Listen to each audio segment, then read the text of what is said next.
ఇక్కడ మనం ఒక ప్రాంతాన్ని గమనిస్తాం. ఈ ప్రాంతంలో చెట్లన్నీ ఎండిపోయి ఉన్నాయి. అంటే బహుశా నీళ్ళన్నీ వచ్చి వెనక్కి పోయినట్టున్నాయి. చెట్లన్నీ ఎండిపోయినాయి. తర్వాత చెట్లకు కొన్ని వలలు కూడా మనం గమనించవచ్చు. అంటే నీళ్ళు ఉన్నప్పుడు బహుశా వలలు ఏమన్నా వేసి చేపలు పట్టేవాళ్ళు అనుకుంటా. వలల నీళ్ళని వెనక్కి పోయిన తర్వాత వలలు అట్నే ఉండిపోయినాయి. తర్వాత పక్షులు అట్లా ఇట్లా తిరగడంలో కొన్ని పక్షులు ఆ యొక్క వలలకు తగులుకొని చనిపోవడాన్ని మనం చూడవచ్చు.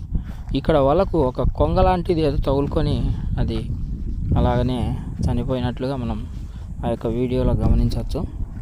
కాబట్టి ఎక్కడన్నా ఈ యొక్క మత్స్యకారులు లాంటి వాళ్ళు వలలు వేసినప్పుడు ఆ వలలు తీసేస్తే ప్రకృతిలో పర్యావరణానికి మేలు అవుతుంది.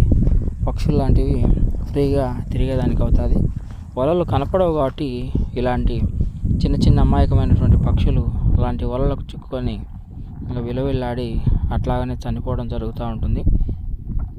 కాబట్టి అది మనం ఈ యొక్క వీడియోలో గమనించవచ్చు.